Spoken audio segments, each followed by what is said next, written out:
So before we commence this talk, let's practice few minutes of the grounding technique. Okay, you can sit comfortably. Find a very comfortable posture that will allow you to ground your body and mind. And if you feel comfortable, you can close your eyes. So once you close your eyes, please listen to the sounds of the singing bowl.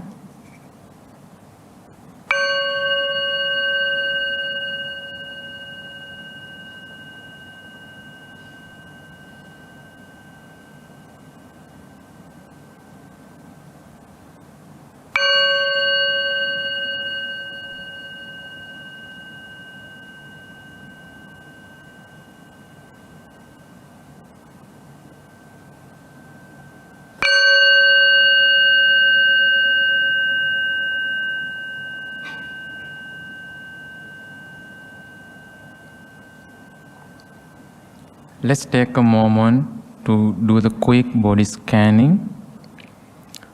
So I invite you to bring your entire attention to your top of your head and make a pause there. When you make a pause, you stop thinking of any other thing, external thing. Bring your entire attention toward the sensation on your top of your head.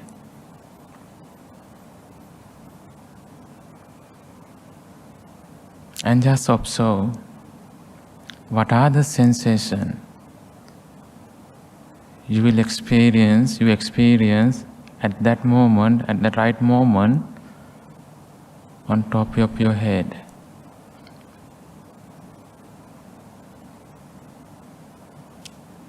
And passing down to the back of your head, is there any sensation, any feeling, physical feeling there? If have not any feeling, do not create any feeling. Just observe as it is.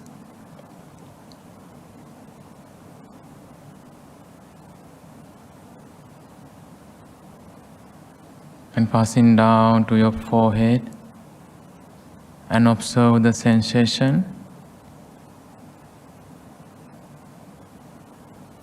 And bring your attention to your eyebrow, eyes, and ears, your right ear and your left ear. Any sensation, outer and inner ears,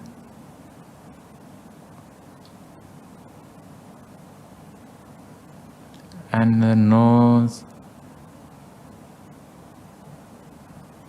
and tip of your nose, any sensation there when you breathe in and breathe out. And upper lips, lower lips, and cheeks, and entire face. Is there any sensation?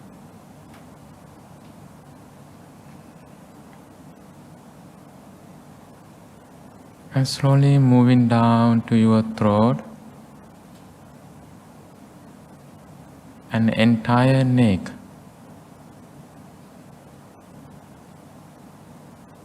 Do nothing, just observe the sensation. And the shoulders, the both left and right. Do you feel any sensation, any pain, any itchiness there? Or you feel very comfortable, just observe the sensation. And shoulder bone, arms, elbows, and lower arms, palms and fingers. How do you feel? What are the feelings on your fingers? And again bring your attention to your chest, upper and lower part of your chest. How do you feel? What are the sensations when you are breathing and breathing out? And abdomen, move down to abdomen and lower part of abdomen.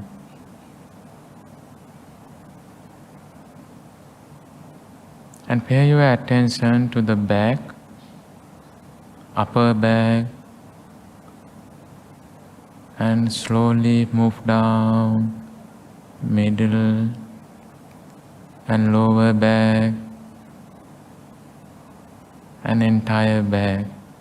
Any sensation.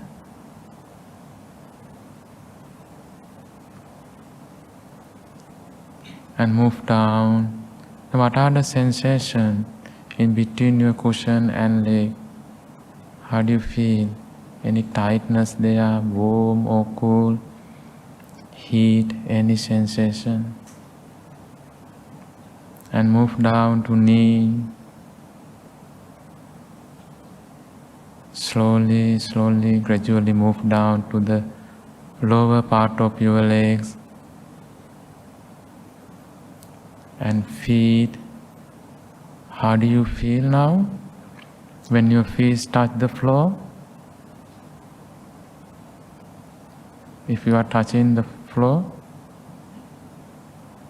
And toes.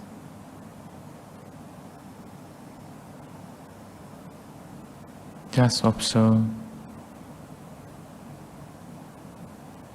And again gradually moving on from tip of the toes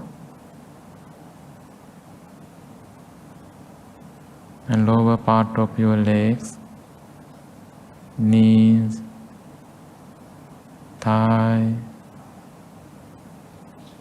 and lower part of your abdomen, and observe the sensation when you are breathing and breathing out. And stay there for a while.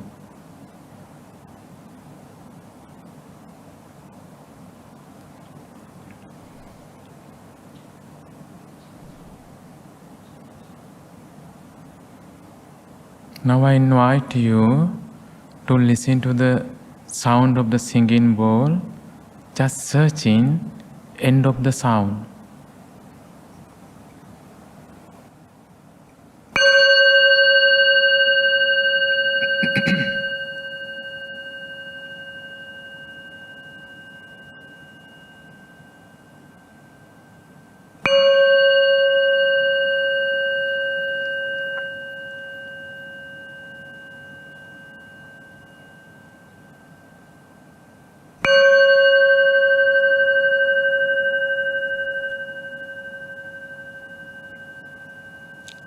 So when you are ready, you can open your eyes.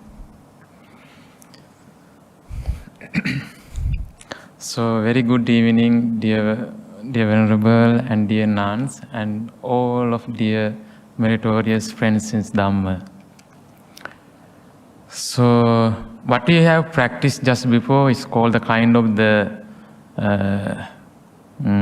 grounding technique, which later I will explain. When we handle criticism, we have to practice kind of the technique to build our mindfulness. So today's topic, how to handle criticism. I think it is very, how to say that, the good topic to talk about, especially these 2 days, as the social media play the very great role in our lives, right? So there are people feel that they are criticized They feel that they are criticized. So we are become part of we become a very public figure. It's because of the social media. So then the opinion, the comment in social media, something that we cannot simply deny. So it's become a kind of the very crucial role in our day-to-day life. And also, we have all encountered situation where we have been criticized, right? Is there anybody there who has never been criticized by somebody? Or if you ask someone in other way, have we ever criticized somebody or something? Both the answer for the both question, probably yes, right? So we all know that the pain, it can be, right? The pain when we have been criticized. So how it painful. And another very important thing, we human as a social being, the community is a very important thing. When we are in the community, we are always receiving other people's opinion, either good or bad. So it is also play a very important role. So I think it is very important to know how to face criticism properly and skillfully. Today, this evening, I'm going to share some Buddhist insight on how to face criticism skillfully and properly and successfully. And then which may give you kind of the different lens when you are facing criticism. So let's begin to see what are the Buddhist teachings that we can implement to handle the criticism. This one probably. Yeah. So what is criticism? We all know that the definition is given here. Criticism is an act of pointing out the inadequacies or fault in a person or thing, the expressions of disapproval of someone or something on the basis of the perceived fault or mistake. It's simply that criticism is something negative regarding about ourselves, not actually ourselves, our actions, maybe our words, our feeling and our thought. So first thing, we should remember it is something inevitable. Buddha himself was criticized. And all the other religious figures, famous religious speakers, have been criticized. Jesus Christ have been criticized. How about the others? Any famous figure here? Okay. So how about our late Chief Bhante? Do you think he has not been criticized? Criticized, right? Even Buddha was criticized, then nothing to talk about others. Right? The Gandhi in India, he was criticized. So their criticism is something inevitable. Buddha says that, very nice stanza teaching we found in the Dhamma Pada. Porana metang atula netam ajjatanamiva nindanti tunni masinam nindanti bhaubhaninam mitabhanimpi nindanti natti loke anindito. This is Asian wisdom. Atula is the name of the devotee who approached three venerables. One venerable is called Revata. When he approached him, he keep quiet. He doesn't speak. Then he approached another venerable, Venerable Sariputta. He speak in length always, normally. He give a lot of details, give a lot of commentaries on the teaching. And then he approached Ananda, Venerable Ananda, the Buddha's the attendant, and he speak moderately. That Atula was so upset about it. He was not happy. And he then approached the Buddha and complained about it. Then Buddha answers is here. This is Asian wisdom, Atula. There is not something modern. They blame the one who sits silently. When he approach us and ask question, ask something, if he keep quiet, if he don't know, definitely he will criticize. And they blame the one who talks a lot. If someone quite talkative, then we still people blame. And they blame the one who talks in moderation, in the middle path. Still blame. So, Atula, there is no one in the world not blame. So how beautiful it is, right? Natti loke anindito. Everyone has been criticized. Nobody in the world. So, this is the first teaching we will remember, right? When we encounter criticism, what we have to remember, it is something very general. Everyone has been criticized. Everyone received criticism. Everyone has been accused. So everyone receiving the people's different opinions. We cannot control the people's opinion. So everyone is receiving that one. So we should remember this first. So when we face criticism, accusation, so these are the teaching. Later on I am going to explain how to apply to ourselves when we deal with the criticism. First one, pause and reflect. Second one, disappear yourself physically. And third one, detach mentally, be kind and compassionate, and be honest. Let's see. So first one, pause and reflect. So our habitual pattern towards the criticism or accusation is fight back, right? We criticize back, we insult back. So Buddha says that when we criticize back, or when we practice defensiveness, or when we practice, when we try to justify ourselves, it creates a problem. And it continues the problem. That person who criticizes us continue criticizing. Because we give the flu, right? He's keep criticizing us. So Buddha says that when you fight back, we create the cycle of suffering. The Buddha recognized that suffering state of mind leads to action, and that bring about more suffering. For example, when someone criticizes us, so we receive it and we criticize back. It means that we are continue that argument.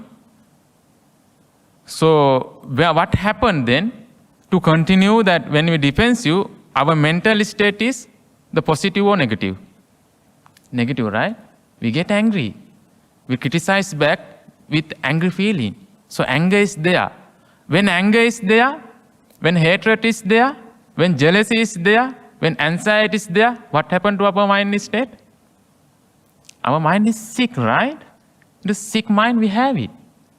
So whatever we do with the sick mind, what is the result, outcome? Is a productive? Still negative, right? So that is why we create the cycle of suffering. So Buddha says that don't criticize back. What we have to do, pause. What is pause? Stop. Stop for a moment. Why should we stop? only when we stop, only when we pause, it creates a gap between our feeling and response. So force allows you to create a gap between feelings and reaction. Then we do not immediately react to other person's criticism, whether it's true or false. Observe ourselves, what's going on within us. So when we are in a situation where we are hurt, it is important to take a deep breath and observe your physical sensation. So that is something I always do. So I observe my physical sensation. Because emotion doesn't have any physical form, right? When you are angry, how do you know that you are angry? Is there any way you can know that you are angry?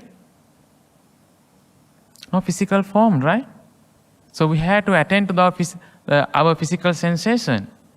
When you are angry, you feel that if you are observant, closely, if you attend to your physical sensation, you feel that what's going on in your physical sensation, your body. Your heartbeat, the pattern is changed, maybe become faster, and you feel a little bit the warm on your body. And many other things you can observe. So then force allow you to observe your physical sensation. And you do not then immediately react. Take example, let's suppose that someone call you, the loser. It's a criticism. It's hurt when someone call us loser. Hurt, right? So when someone call us a loser, we do take it, we do offend it, right? And we feel very upset about it. And perhaps we feel angry about it. And maybe we just feel sad about it. So but, where does that feeling arising from? Are you willing to explore it and find out it? Where is this feeling arising? Normally we don't do, right? We immediately react. But Buddha says that in such situation, you take a moment and observe your feeling. What's going on? It could be, it could come from your own insecurities, your own sense of inadequacies, right? Maybe you have already that tendency, underlying tendency. You feel you are loser before even say it out, right? So you have that idea, maybe. So Buddha says that you reflect yourself. So when you reflect, you will come to know that where is that feeling arising. You will have the clear picture. So you do not then immediately react to the other person's criticism, the accusation, and other people's opinion. That's a very beautiful sutta. We found it, the Nikaya. It's called Loka Vipatti Sutta. It's a metaphor of wind. What is the very nature of the metaphor of wind? The wind is blowing all over, right? There's no boundaries that blow on over, everywhere. And another thing that the very nature of the wind, as other weather conditions, is always changing. Buddha says that people who do not know how to deal with their mind are moved around by the winds of the world. But those who see them as they are, always changing and unimportant, can let them go. So our feelings are also same. We do not give weight to them. Rather, we observe them. So pause allow you to reflect. Pause allow you to create a gap between the feeling and response. And also, most importantly, the pause allow you to reflect. So, though you feel angry initially, of course, when you receive the criticism, when someone criticizes us, when someone blames us, accuses us, we feel angry. That's very normal. So, but you can take a space between the feeling and response by making a pause. So, pause is very important. How do you practice pause? When you are learning the spiritual formation in my Buddhist counseling class, so we are trained to create our own spiritual oasis. Oasis, the paradise. So we Buddhists, we should have kind of the spiritual oasis. We very often, we emotionally hurt, right? When you are dealing with the society, when in the workplace, or even in the temple ground, anywhere, when you're at home, when you are in the friends, we very often, we feel hurt, emotionally hurt. So then, what to do then? Is there any place that we can rest when we are emotionally hurt? So we need to build kind of the spiritual oasis within us. There are so many ways that we can build that spiritual oasis. For example, those who practice meditation, any type of meditation, it can be your spiritual oasis. When you are emotionally hurt, you always go back and stay there for a while.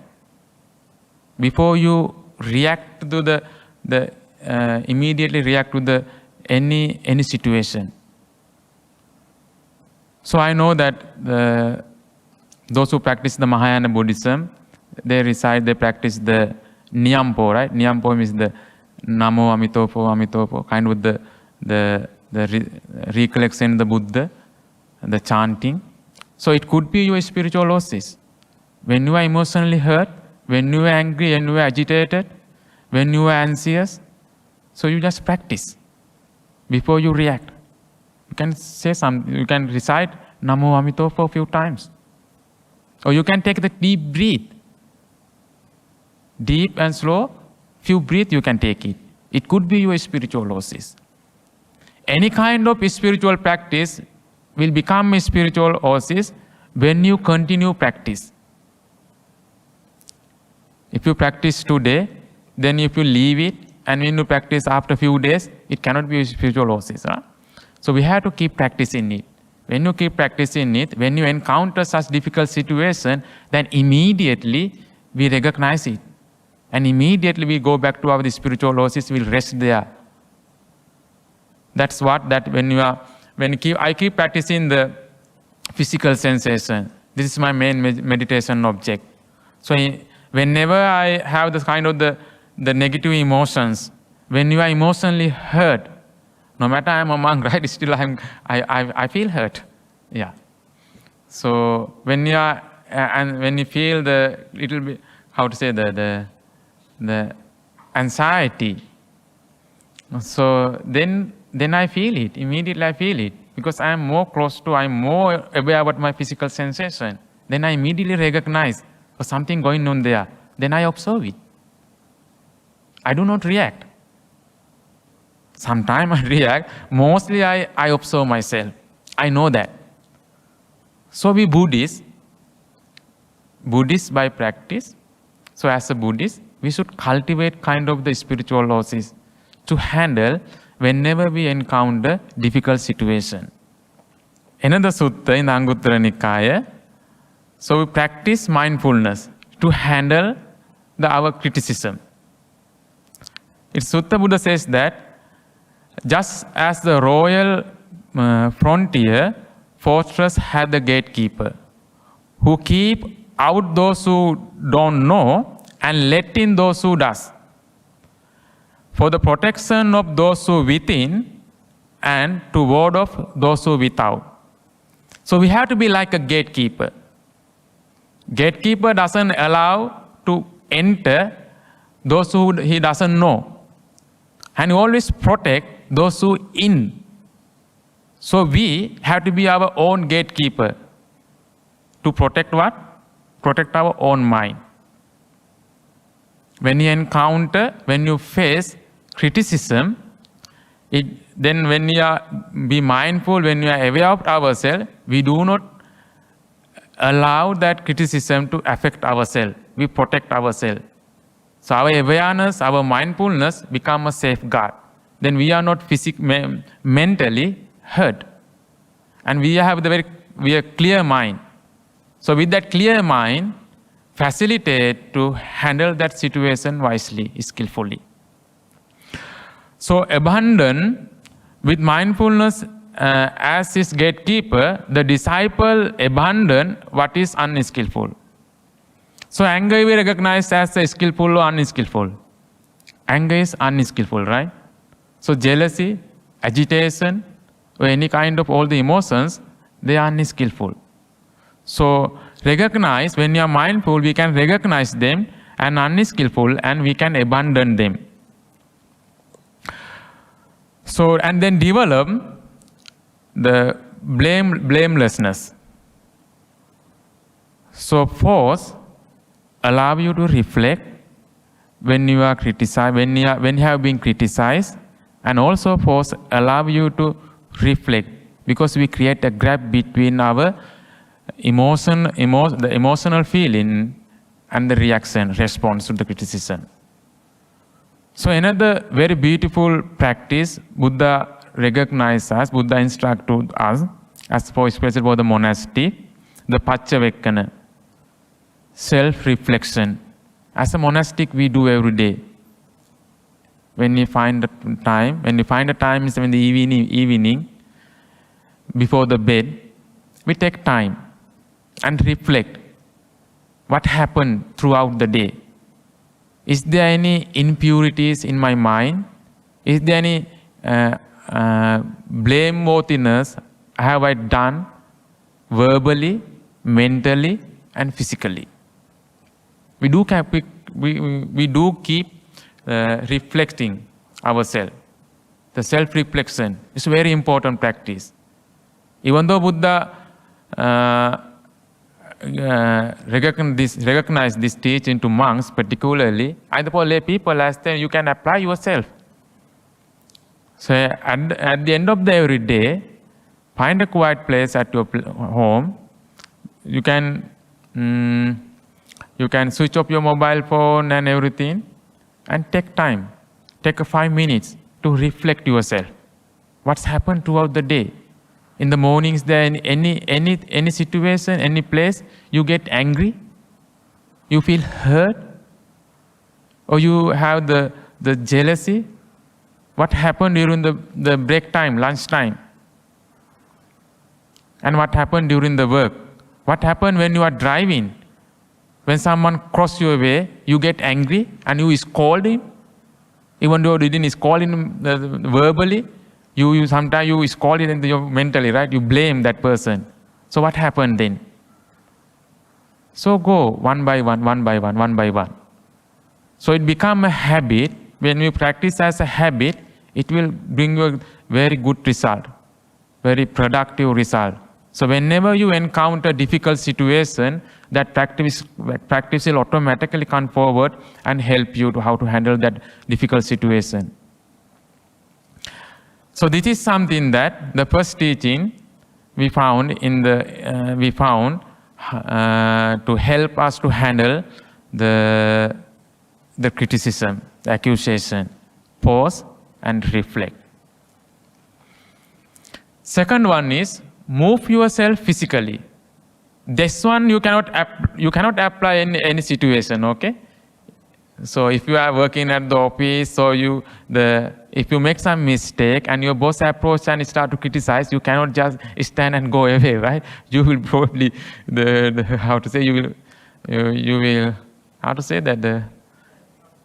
get more trouble, right? So, but there are some situations actually you can apply that one. So you can detach yourself physically, then you will no longer hear their criticism. So some situation, if someone starts criticizing you, you just can simply move. You can go away and you can go for a short walk. Right? It doesn't mean that there are places where there are people do not criticize you. Wherever you go, you find people who find a way to criticize you. Okay? So that is something we mentioned at the very beginning. Another sutta we call the Sundari Sutta. I think this is one of the very famous sutta where Buddha was very critically, badly was criticized by the other followers, Brahmins. So when Buddhism was spread in the India and popularly, the other religious followers and leaders lose the privilege, the benefits. More and more people approached the Buddha, came to Buddha, and they love Buddhism. So then other religious followers lost their, alms giving and other requisites. So they start jealousy about it. They start jealousy and they start hating the Buddhism and Buddha, particularly Buddha and his disciple. So they were thinking to how to create problem in the Buddhism and get the other people attention, love, and the devotion and support for them again. So then there's a wandering ascetic called the Paribrajaka. Paribrajaka means wandering monk. It's a kind of the ascetic practice, monastic practice during the India, those who are wandering. So that Sundari, the Brahmin approached the Sundari and asked a favor. So if you can help, I can help for your relatives. The Sundari says that, then if you can help me, I can do anything for you. So what then Sundari was asked, you go to the Jetavana where the Buddha was dwelling, Buddha was residing. So when people go in the evening to listen to Dhamma, you go in the evening, and when people are coming back, you stay there. Make sure that people notice that you go to temple and you stay there. And in the morning, when people again you come to temple, you just leave the temple. Make sure that people notice that you are leaving the temple in the early morning. So that Sundari did it many times, then people notice it. So then what Brahmin did, that Sundari was killed and hide nearby the monastery and complained the king. I went to the King Kosala and complained about it. And King Kosala asked, is there any suspect? Yes. People have seen that Sundaris quite often go to the monastery where the Buddha and disciples live there. We suspect that Buddha and his disciple. And they themselves go there and pull out the body where they hide. And they start criticizing. They start accusing the monks and Buddha. They went to the street by street and junction by junction and criticize. See the monks you support. See the Buddha, the Sakyan's disciple you support. They killed the innocent woman and greatly accused. Then King Kosala is a very good friend of Buddha. But Buddha didn't ask his favor. What Buddha did, he remained silent. He didn't engage in physically this matter. Buddha says that, leave it behind. It will be disappear when people understand the truth. So after several days, the truth will reveal. The people came to know that who did this one. So Buddha didn't physically engage. So when we are criticized, we don't always have to physically be there. We don't have to be physically engaged in such situation. We can just leave it physically detached. We can remove ourselves. But normally we don't do it. If someone, even though we are not there, when someone criticizes us, if we came to know somebody say something bad behind you, we approach the other person, what did he say? That's our nature, right? We love to listen to those criticisms as well. So, right? That's our very nature. So Buddha says that no, that if you do such thing, you definitely you are in the suffering circle. So detach yourself, detach physically. And what say then again? Keep your eyes on your own intention and work. That's the most important thing. What other people say behind your back is not important. What is your intention and what's your work is the most important thing. So keep an eye on it. So because why? We cannot control other people. We cannot control other people's opinion. They are always ready to say something. Whatever we do, whatever we say, they always have some opinion. So keep, mind on your own business. So keep attention to your own intention, whether it is the wholesome or unwholesome, whether the work or word you say, your verbal and physical action is a pure or unpure, so wholesome or unwholesome. So that's the important thing. And mentally detach. Quite often, actually most generally and commonly, when someone says something about us, about our view, about our intelligence, about our action, about our achievement, something bad, right? So we're talking about criticism, something bad about our emotion, about our view, our ideas, our achievement, our career, our action, we often hurt. Why? Because we identify those things as us. We identify our looks as us. We identify our views as us. And you identify your actions as you. And you identify your intelligence, your achievement as you. But it is not true actually. We humans are the complex entities of different mental states and physical structure. What's the very nature of that, the different mental states and physical structure? It's impermanence. It's constantly changing from moment to moment. So Buddha says that don't identify.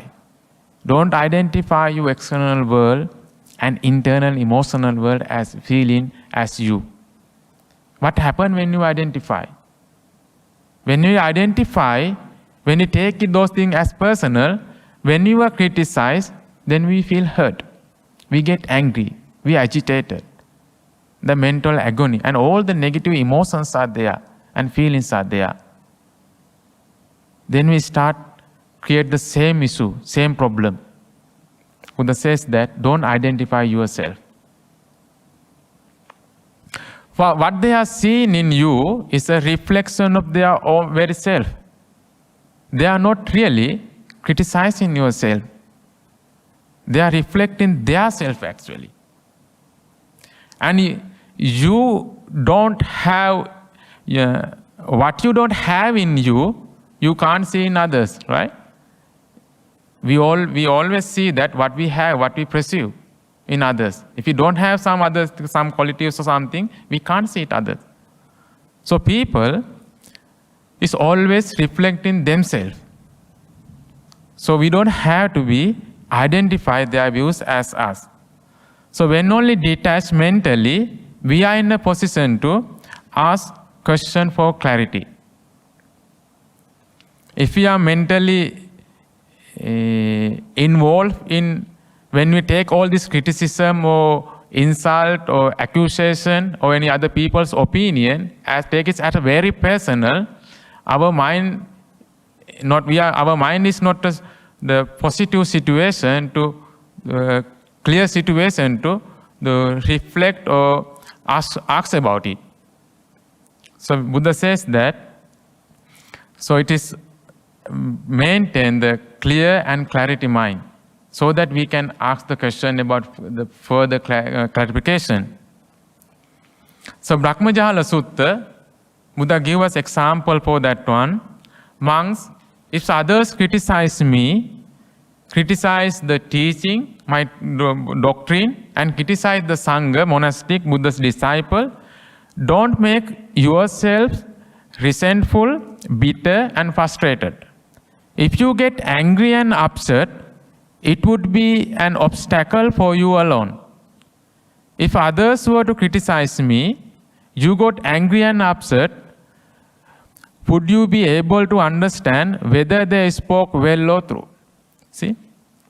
If you are angry when you are criticized, when you are receiving other people's opinion, so we are not in a situation to understand ourselves, and we are not in a situation to understand whether that person is saying true or not. Buddha says that don't get angry.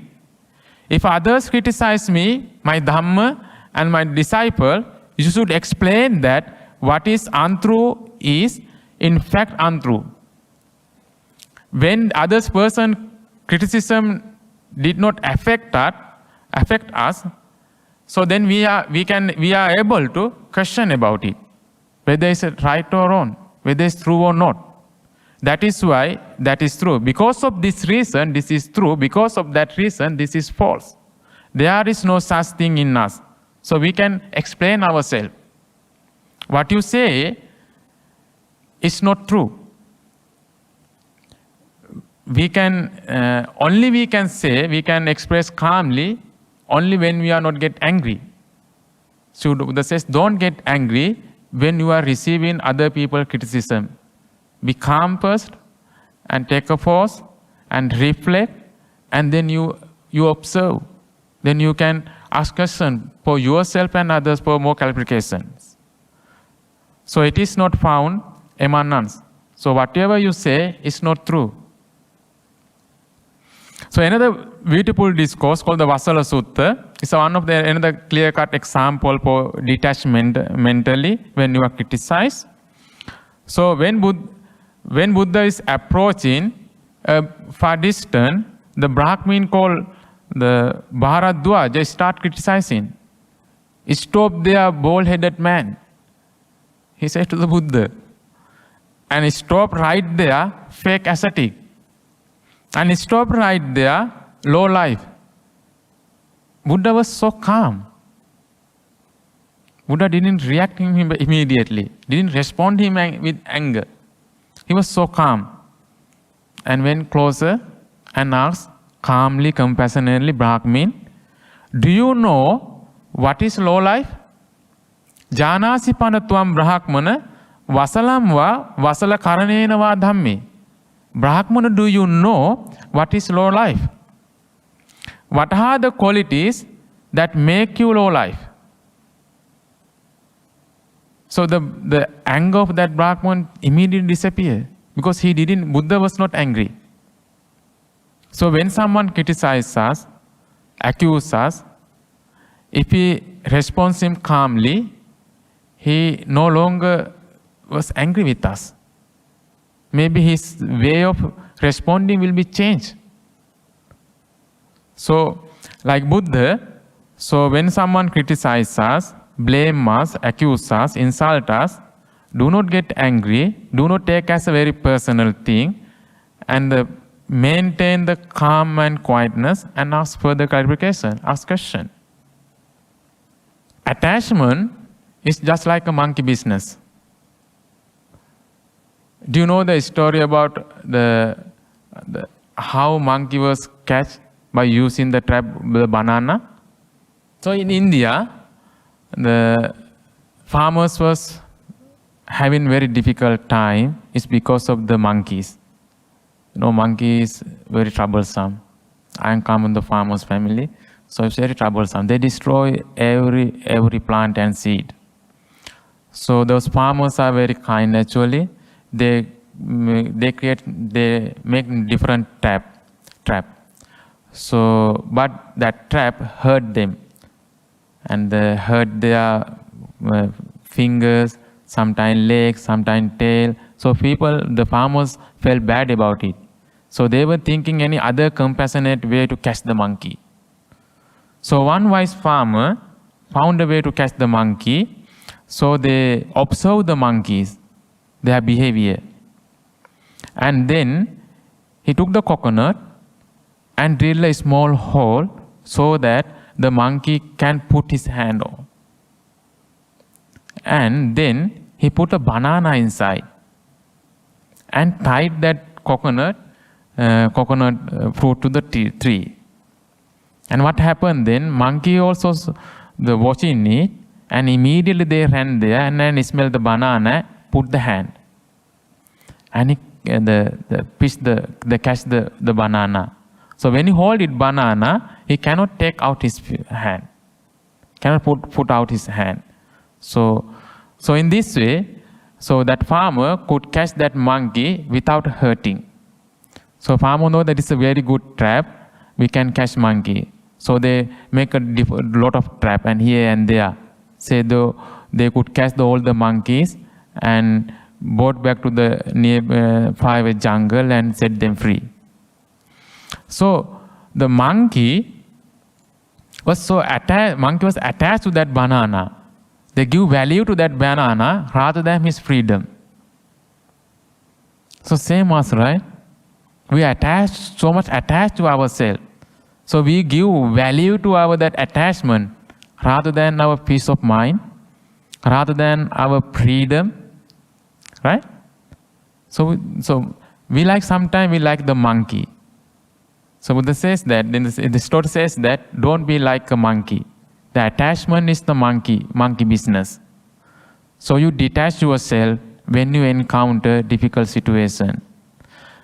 So when you consciously detach, then that bring you peace and freedom. We can consciously practice that detachment actually. For example, when you want to consciously detach from something, for example, you want to quit the drinking tea. Coffee is difficult, I know. But tea okay, right? If you want to quit the tea, so you consciously stop drinking tea for a few weeks. Then you feel you no longer want to drink the tea. So when you consciously detach, then the detachment then automatically come. So whatever the insultant or criticism you receive, don't take it as personal. And love and compassion. Love and compassion is another very important thing. Love yourself and compassion to yourself and compassion to other person as well. When you receive criticism, when you observe, you pay attention, then you will discover that those who criticize you are full of their own insecurities. They are having some kind of difficult situation. They are having kind of the very tough situation. They are in a suffering situation. Maybe they might have a tough time, unfulfilling life, and that is why maybe the criticism is the only way that they have learned how to protect themselves, how to express themselves. So don't get angry. Just feel compassion, empathy. And another thing, if you are not kind to yourself, if you are not compassionate to yourself, so if you are angry, then it means that you are not kind to yourself. You are treating yourself so harsh. So don't treat yourself harshly. Be compassionate to yourself. So practicing love and compassion not only help you to experience great peace, but you will trigger a subtle transformation in other person, right? So when someone criticizes, accuse you, so in return, we don't criticize, we just show our empathy and love and compassion. Maybe I just compassionately listen to him, pay some attention. So that will trigger his mind. Then that will change himself. So like the Kakachupama Sutta, Buddha explained that. Kakachupama means the sutta explained that when some two person came to you and you the caught you and cut your body part by part, don't get angry.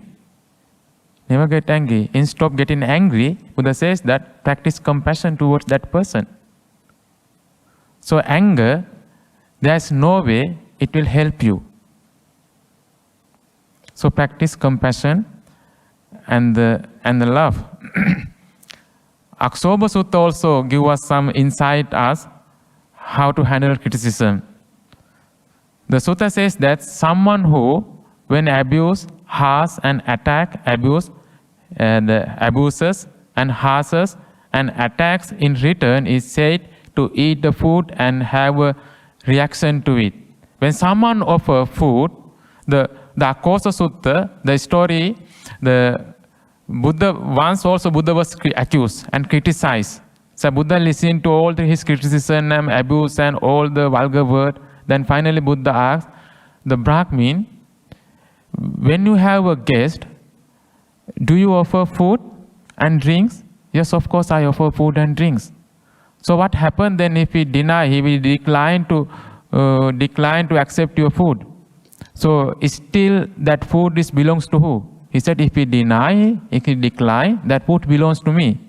Exactly at the same manner, Brahmin, I do not accept your abuse. I do not accept your criticism. So it still then belongs to who? So it still belongs to that Brahmin. So Buddha practiced the compassion and the love instead of the fighting back.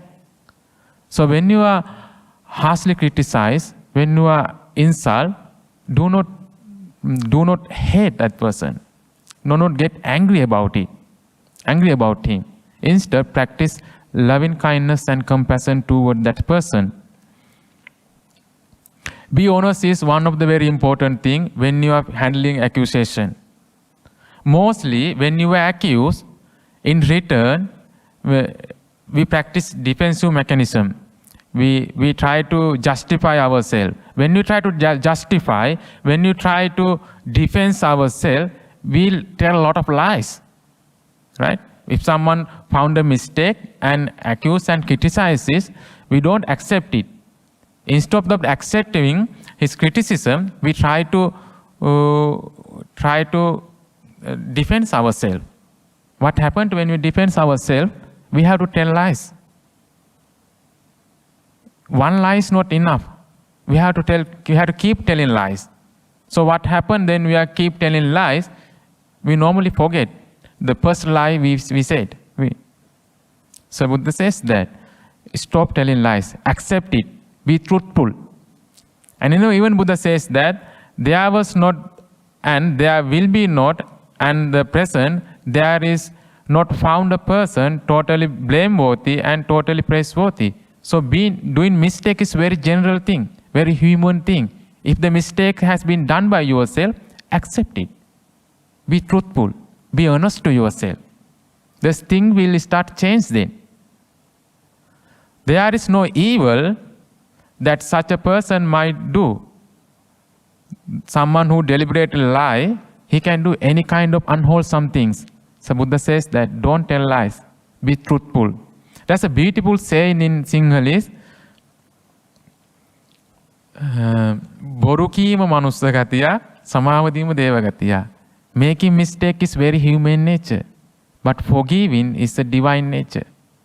So if you don't have to tell lies, if the mistake has been done by you just accept it, and then the thing start change. The conclusion, so when someone criticizes you, it is coming from their own anger, agitation, suffering, insecurities and inadequacies. So when they are attempting to transfer over to you, but you do not have to receive it like a Buddha. You can physically detach, you can mentally detach, you can compassionately, lovingly approach and inquire it. And you always have the freedom to decline the offer, like the Buddha, like the Akosa Sutta. Buddha denies criticism. So therefore, you can remain unaffected. You can maintain your peace of mind. So I think that much is enough, as the talk is already 9:10. So if you have any question, we can further discuss. What is the Buddhist viewpoint about criticism regarding LGBT? Because it's very universal. I saw on TV and so many, it sparks a lot of problems in society. And also in Malaysia of late. So what is the Buddhist point about this view and people criticizing this LGBT? What is the point of it from Buddhist point of view? Thank you. You want to know what is the Buddhist point of view on the LGBT, or you want to know what is the Buddhist criticism on LGBT? Buddhism doesn't have any criticism on that one, okay? So, as are there any other criticism, so this one also the exact the same. So I mean we don't have any negative point on it. There is no such thing called the Buddhist criticism on LGBT society or some others. Okay, we don't have such thing. But what is the Buddhist point of view on LGBT? Same as the physical desire. Any kind of physical desires, Buddha says that lead to suffering. Any kind of physical desire is led by the ignorance and craving. So whatever the desires, sensation, enjoyment, which is led by the ignorance and desires, Buddhism doesn't encourage. Either it is a LGBT or any other sexual, any other thing, relationship.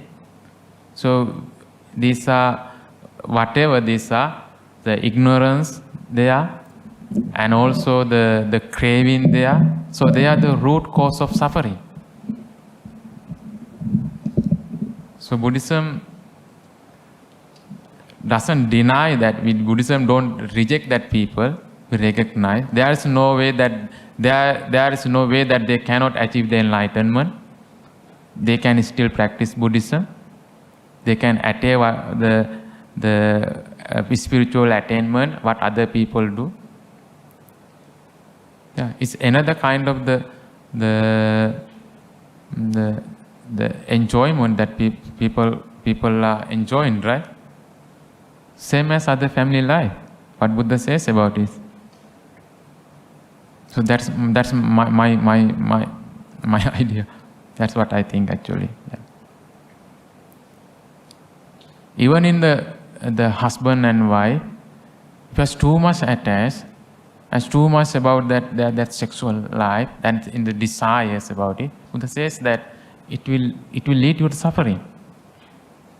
Whatever the sensual pleasure, Buddha didn't encourage actually. Buddhism doesn't encourage because of the craving and ignorance, and we are too much. Then after jealousy and hatred and all the other negative, unwholesome and defilements will arise. So according to the Buddhist point of view, is there a possibility that we can criticize others? What do you think? Because we have been talking, we have talked only how we handle when we are criticized. So how when we are criticizing others, does Buddhism encourage to criticize others? So feedback is something else. So that is why we mentally detach and pause ourselves. So sometimes that criticism is the positive one, the constructive one. So if we are affected by his criticism, if we have the ego, I didn't talk about it. So it's something that we should talk when we are this topic actually. So when we have the egocentric, we also have the ego. So even the criticism is the constructive, positive. So we don't take it as the feedback. That's the danger actually.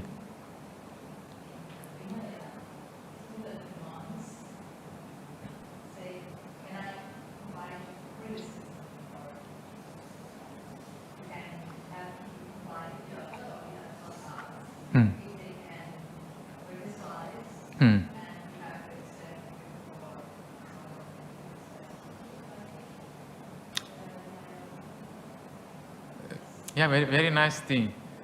Whether it's in a situation when you are ready to receive something. But Buddhism says that there is a very beautiful sutta in the Anguttara Nikaya, talk about the 10 factors, 10 things we should check ourselves.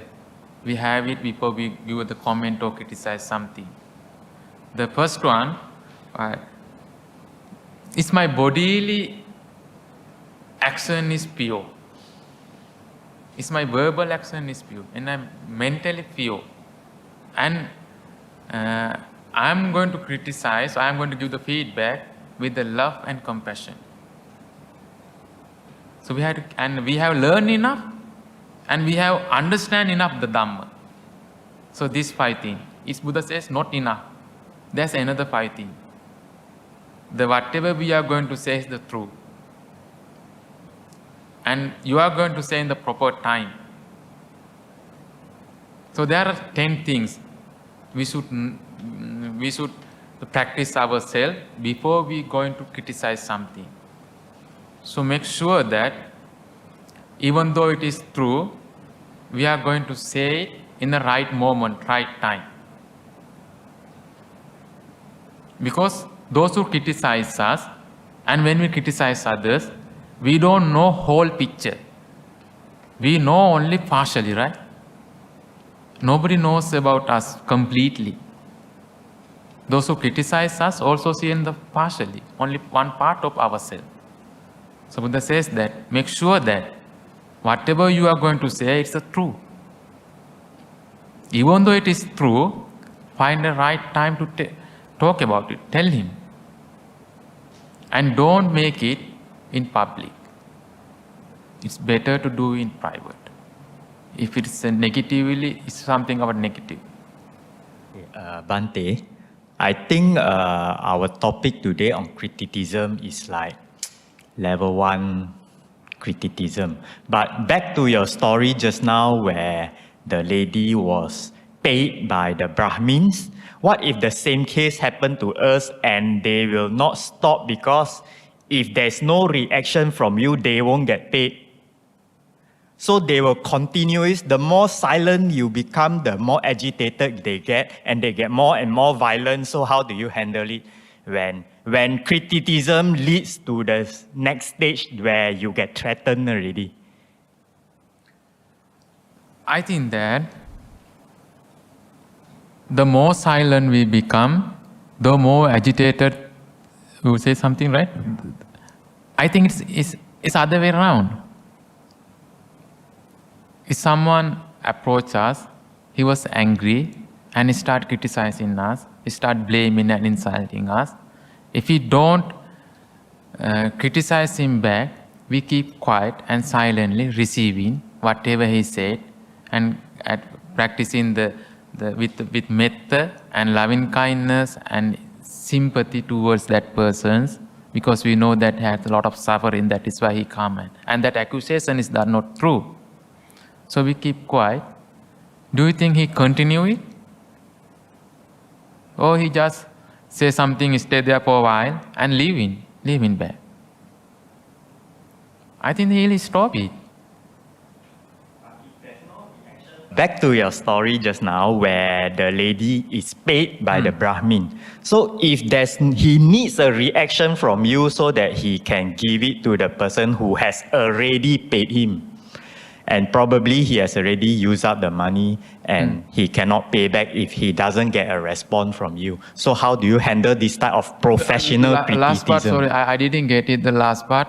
Who paid to whom and who get something? Okay, actually, let's say someone continuously criticize you because he wants a reaction from you so that he can feedback to that person. And he's paid to do that. Okay, professional, paid to do that. And he has already been paid. So if there's no response from you, of course, after a period of time, he will have to feedback to the person who pay him, right? And if there's no response, then they'll say, okay, I pay you already. So how now? Then he will be the one in trouble. So he has to get a response. So if the more silent you get, you will agitate him more and more because he needs a response to feedback he's already been paid. So it will lead to threatening already. So now you are being threatened. So how do you handle it? Because being silent alone has lead to threatening. So it's the next stage already now. Yeah. So the other part of the story is the Buddha kept silent, didn't engage physically, let the things matter goes like that. So later on people realize what is true. The Brahmin really did it. So instead of getting, they did it to get the more support, get their support back. What happened to them? Then more and more people came to the Buddha. And even some Brahmin who were engaged in that situation, they approached the Buddha and asked forgiveness. That's what happened. Even nowadays, if something happened like that, there's some other way can do this. Keep receiving, keep happening this thing. There's a police we can do. We can complain, right? We can say to the police. It's not that something that we are angrily react. So if we find the danger, maybe we can talk to him, not just keep quiet. As Buddha says, and Buddha how react to the other sutta, we can approach him and we can ask questions. But not in the angry mind. When we are clear and calm mind. Why you are doing that one? Why you are doing this and that? What's the motive behind? We can explain to that person, right? Good evening, Bhante. So I think for the criticism, there are many examples of the so-called by ignoring it, like the example, maybe the Buddhas ignoring a lot of people that asking unbeneficial question and so on. So is this one of the way that encourage or what do you think about it? You mean the 10 unanswered question? Just keep silent, right? The ignorance mean. The some question when Buddha was asked, Buddha didn't respond, just keep quiet silent, maintain silence, right? Yeah, this can be one of them or the group of them, but there are some time like the people asking that's how to say the not useful like the so-called the person that asking that's not beneficial question, and then also sometimes the Buddhists don't want to answer or just ignore or even to the level like not bothering that kind of people. Yeah. So back to his question again. So that one also only one example. The depending on the situation, Buddha's reaction was different. So in that Sundari's case, Buddha physically detached and lets things to goes on. And let's see what happened then. And let people to realize what is true. And in other case, Buddha still practiced compassion. Still he was calm. And with loving kindness and compassion, he approached the who criticized and questioned. Why you are criticizing? Do you know what you are saying? Buddha questioned. And another time, even Buddha was criticized, he approached that Brahmin, says that the example, the metaphor about the food, that let that person to realize what he's saying. So different when the Buddha was criticized, the different situation, Buddha's reaction was different. So when we experience the different ways of criticism, so we have to then we can apply that different type of Buddhist teaching when we face criticism. Most importantly, Buddha says that be towards your own self. Reflect, force means be mindful and create a gap and reflect your own feeling. That then you will not get angry. You have more clarity of mind to react to that other person's criticism. So what is then most important is protect your peace of mind and your freedom. And don't get angry.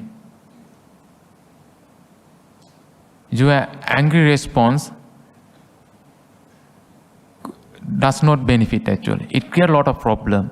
For example, if the criticism is a feedback, you get angry. So what happened then? The opportunity to continue the conversation is closed. Then opportunity to learn, change and grow will stop. So it's criticism is false, so true. Don't get angry in any situation. Be calm and cool. Pause and reflect. Bhante, what if we have learned how to deal with ourselves in terms of handling criticism, and it comes to the point where it's borderline... Sorry, sister, the first one. Say Sorry? it again. Sorry, I didn't get it. Okay. What if we have managed to control... What is behind? We managed to control Oh. ourselves, and then it comes to a point where it's borderline slander, and it has to be dealt with immediately and by voice. Because a lot of people, let's say it is in a public situation, and you don't have the time, the luxury of time, to wait for the truth to be uncovered or for people to realize. You have to deal with it then. So like companies, for example, they have corporate comms to deal with this kind of criticism, right, in public.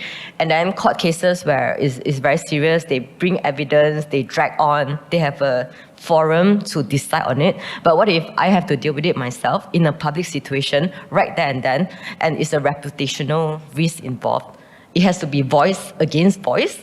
How should I then, assuming I've dealt with myself, that is the key, If right? This whole topic is... If the criticism is right, Sorry? if the criticism is true... No, it's a slander. Oh, okay. Yeah, and I still have to be professional about it in a public scenario, because if I miss that opportunity to do it, then people will go back thinking, oh, and then she's bad, and then I missed that opportunity in that window of time. So this is a very shallow situation, but unfortunately, sometimes we have to deal with this kind of things. Yeah. Thank you. Yeah. So if the falsely accuse, or if we criticize for something that we have not done, we have not done. So how to handle, right? How to face the situation. So as you said that we cannot keep quiet, right? We have to respond. So we have to respond. So again, according to Buddhism, do not get angry. We have to be very mindful. And that mindfulness doesn't come immediately actually. The habitual pattern, when you encounter that kind of situation, is we immediately get angry and respond, and we shouted, I didn't do that one. And we try to prove ourselves. So Buddha says that actually we don't have to prove ourselves if we have not done something wrong.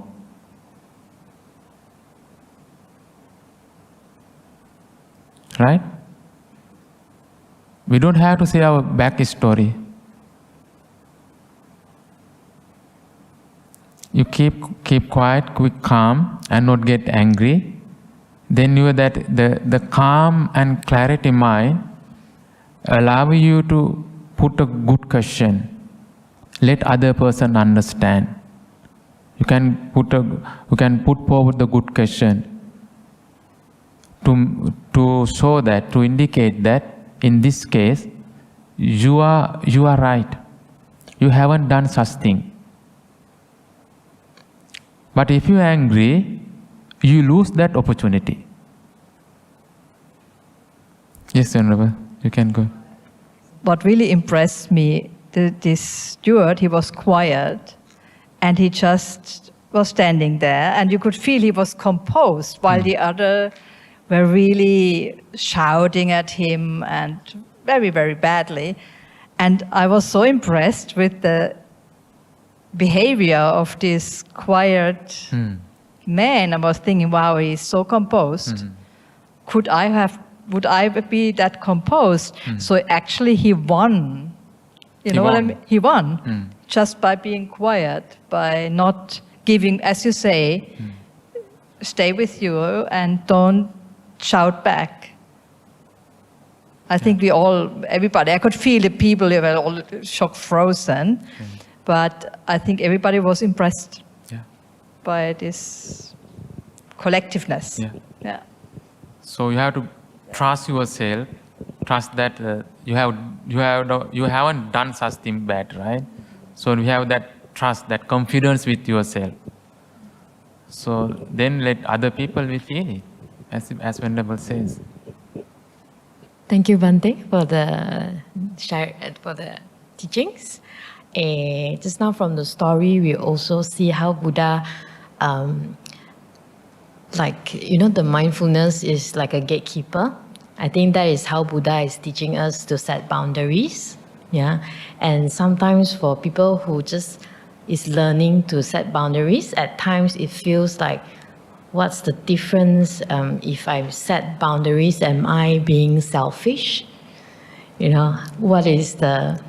Making boundaries and... Selfishness. Am I being like, let's say this person come to criticize me, but the function of him coming to criticize is actually want to solve a problem. But maybe he doesn't know how to communicate properly. He comes to you and then want to ask for a fight. But it's actually wanting to solve a problem. But then, on our side, staying calm, we can actually see whether is this coming to solve a problem or is this just lashing out of emotions.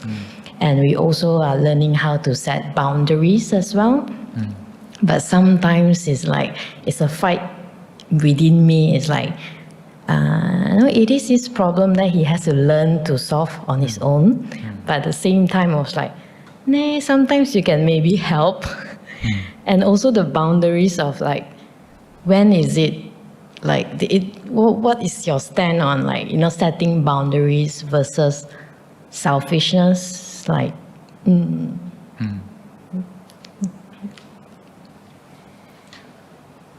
Yeah, setting boundaries.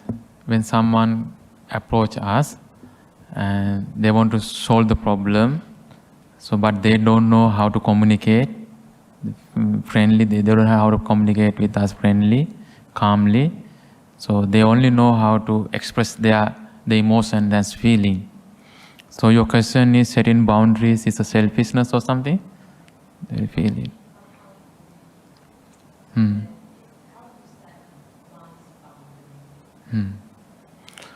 So we are not the Buddha, right? So we are not the Buddha. So we cannot imitate the Buddha as well.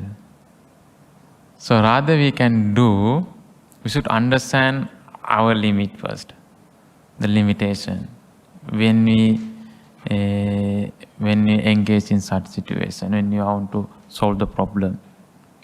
So within that our limitation, if someone criticizes us, so we are not actually being selfish. So we should understand if you feel that person really want to solve the problem, but he doesn't know how to talk at all.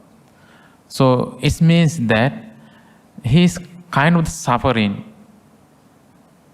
He's not clear about his mind. So here then, we have to attend him with compassion and love. Let him feel that we are listening, we are attending to him. Let him feel that even though he criticizes, he expresses the emotions, so we let him feel that we are there. If it is a family member, very close one, in your case, I think it's someone very close, so we cannot just simply forget and go and ignore it. The very close one. So we just let him know that we are there, we are with you, and let him cool down, calm down. And then we can start the dialogue. And we can then continue the discussion, the conversation. In any situation, don't get angry, don't take it as very personal. If you take it as very personal, it means you are already affected his accusation. So you yourself not only clear. So if you are not only clear, if you are start suffering, you cannot help that person. How you can help that person to get rid of his suffering? First, make sure that you are not affected by his accusation, his criticism. And check yourself and be calm and have kind of the clarity of mind, and you can question the accusation. Has his criticism is a false one? You can question, you can ask about it. The further clarification, further more details you can ask about it. So don't feel that it's kind of being the practice selfish, because we should know our own boundaries. Let's transfer merit with our departed one from your father's side, mother's side, and all your departed relatives, friends, teachers, including particularly our late chief, Dr. Kresi Dhammananda. May all other departed relatives, devotees, receive this merit, having rejoiced this merit, they may be well, happy and peaceful, and they will finally attain bliss of Nibbana. With that thought, say sadhu 3 times. Sadhu, sadhu, sadhu. And also, may you be blessed with good health, happiness, and peaceful life. And may you have very smooth samsaric journey towards bliss of Nibbana. With that thought, we say sadhu 3 times to rejoice the merit. Sadhu, sadhu, sadhu. And thank you so much, Venerables and our Nun and dear Dhamma friends. So thank you so much for coming this evening and listening to Dhamma. And may you have the very peaceful weekend. Okay, thank you so much and a good night.